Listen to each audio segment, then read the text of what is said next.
Your ears you keep, and I'll tell you why. So that every shriek of every child at seeing your hideousness will be yours to cherish. Every babe that weeps at your approach, every woman who cries out, "Dear God, what is that thing?" will echo in your perfect ears. That is what to the pain means. It means I leave you in anguish, wallowing in freakish misery forever. The Princess Bride. You're listening to Writing Roots, brought to you by Aspen House Publishing. Welcome to Writing Roots. I'm Lee Hull. And I'm Lee Esses, and we could not pass up an opportunity to quote Princess Bride this month. There are so many good Princess Bride quotes for the topic we are covering today, and that is the idea of pain. This is actually one that even prior to starting this podcast, I've spent a lot of time researching. Not only how different kinds of pain feel, depending on the type of strike and that kind of thing, but how long it lasts, how long it takes for your body to react. All of these things are an important part of conveying any type of physical conflict and any kind of danger that your characters are in. And we do want to be clear, we are talking about physical pain and injury today, not emotional pain.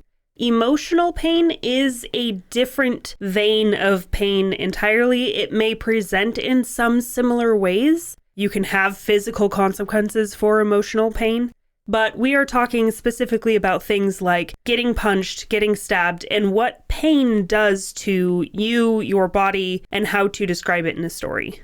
I recently read a book where the main character just kept brushing off and ignoring pain. Like, he broke his arm in the middle of combat once, and he ignored the pain until after combat.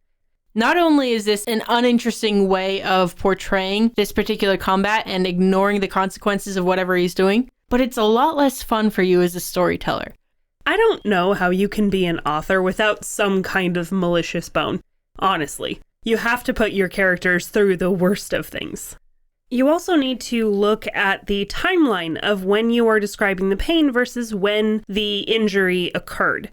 If it just happened and you have that colliding moment, you're going to have words like a stabbing pain, a zap, a splash of pain sometimes, or a snap and a crunch.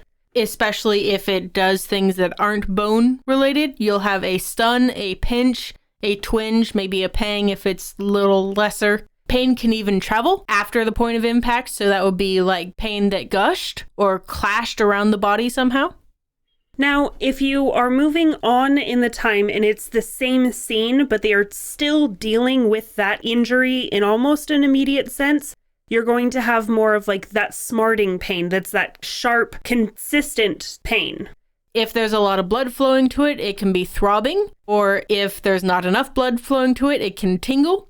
Sometimes if it's an organ, it can be pounding, especially the head, and excruciating pain. Or maybe you don't have feeling in that arm, and as it returns, it starts to tingle, and there's that weird numb feeling where you know it's there and it exists, but it's not functioning correctly. And the part of pain that I feel most people mistakenly overlook is the days after the conflict. Those words we're often using things like soreness, ache, if it's worse, agony, perhaps misery, wallowing, writhing, these types of things that happen to your character or to a character that your POV character is looking at that shows they are still in pain from the impact of this event. Especially if something happens like a broken bone, it is going to be a continuous pain for a while. And you may have moments where the more immediate and the just post-immediate pains return. Some antonyms to keep in mind as you are writing these things that are pained.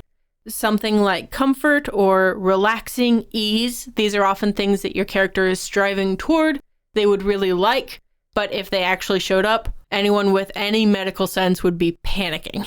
It's like, oh, I feel better, nothing hurts anymore. That's a problem. You're probably in a thing called shock. So when I broke my leg, I did not feel pain until I got to the hospital about 10 minutes later. Because when I hit the ground and it snapped, my body went into immediate shock. And I went, I think I broke my leg. It would have been the most unrealistic thing to write by the sounds of it, but that's exactly what happened. Just a very deadpan, and there was my foot hanging the wrong direction. One of the things that I see people do incorrectly when looking at the timeline surrounding combat is the character in the moment should not be looking backward. This is not the time for that. If they're looking beyond this exact moment, they're looking forward. And a lot of that has to do with the consequences of what happens if you don't win the fight. Anticipation of pain will be easier to describe effectively. If the axe bit in my shoulder, I'd lose not just the fight, but my life. The anticipation of that's going to really hurt and possibly kill me, so let's not let that happen. Now, I do want to reinforce that there is a purpose for pain. If you have a character who does not feel pain, this is not a positive. This is not a superhero type ability to not feel pain. Pain is your body communicating its needs to you, the person, so that you can fix whatever it is. So when your character is feeling pain, some of their physical reactions are the easiest ways to communicate that, mostly because we're familiar with it as an audience, but also the body reacts before the mind is really willing. Keep in mind that whatever is hurting, the rest of the body will curl into it. If I burn my hand, I'm going to pull it to my stomach. I actually burned my stomach the other day and I bent over to protect it. It was an instinct curling into the pain. Or if I get hit on the side of the neck, my shoulder's going to come up to my ear to protect that part of my neck. Some of the other physical reactions you'll get with pain go beyond that initial stinging pain or stabbing pain or whatever it is. You are likely going to get some sweating, you're going to get some nausea, and even adult men are going to cry if the pain is severe enough. If it's your masculine male hero, fanfare kind of character, his eyes will water. But this is a reaction to pain that everyone has. So you have a better understanding of what pain looks like. How do we show it in the story? A lot of the times, the pain that you're describing is going to be not really relatable, especially if you're writing sci-fi or fantasy. Your reader's not going to know what it's like to be shot with a dark lightning spell or with arcane magic. But you can imagine the pain of dipping your arm into boiling water. So that's your resource. Use metaphors that people will understand that are familiar enough to everyday pain that they can understand how that is. You don't get shot every day, but you can describe it as the searing pain as a hole rips through you. Also, relating these types of pain to what someone can imagine is helpful in defining the scale. If someone shoots a spell at me and it feels like a bee sting, ow, I definitely notice it. It'll hurt as compared to a sentient chainsaw running after you and chopping your arm off.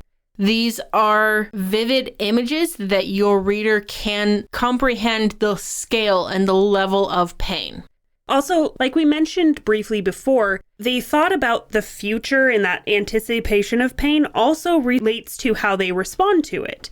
If somebody gets cut, that's going to scar, rather than that's like when it scarred last time. So think of the future consequences of the injury they just received. I also highly encourage you to use those quote-unquote weaker pain words. Those can be a lot more powerful and enhance your pain levels for your characters in a lot of ways.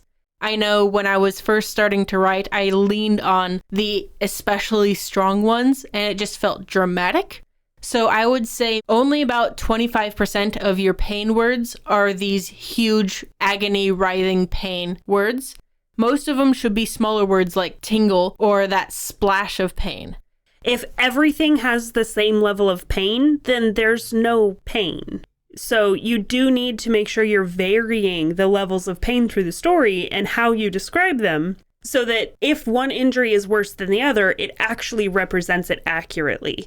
Also, remember, numbness can be far more terrifying than agony, because at least with agony, you know it's still there. You know it still works. But if something is suddenly numb, you usually can't use it anymore, and it may never come back to use. If your point of view character is seeing pain, witnessing pain in somebody else, they're going to see things like gritted teeth or muscles flexing, like strange muscles, especially if they're trying to control their reaction to that pain. They will be making sounds. There's going to be a lot of grunting and groaning and screaming and agonizing wails. Often, a reaction to pain is going to be their eyes squeeze closed because, ooh, that hurts, and then they're curling into the pain. The biggest thing I want to encourage you as an author to do when writing pain is to let it last longer than the moment of impact. And maybe just 1 hit per fight the character feels later on. These things that last over pages, and it'll ebb and flow and the character will be more and less aware of it. That's part of how we exist. But if an old war injury is still bothering him 15, 20 years later, it probably really, really hurt at the time. Regardless of how we describe that actual impact, if we're feeling it later, it probably really hurt. To go along with that, don't forget about the injuries you inflict on your characters. I think this is something I have a problem with. Somebody will get like a broken nose and then the next scene it'll be just fine. So make sure you're tracking and keeping tally on the injuries and the kind of realistic timeline for repair. Keep that in mind as you write your stories and you write your pain. And you write selfishly. If you have a question or comment for our hosts or a topic you'd like us to cover, send us an email at writingroots@aspenhousepublishing.com or find us on Facebook by searching for Aspen House Publishing.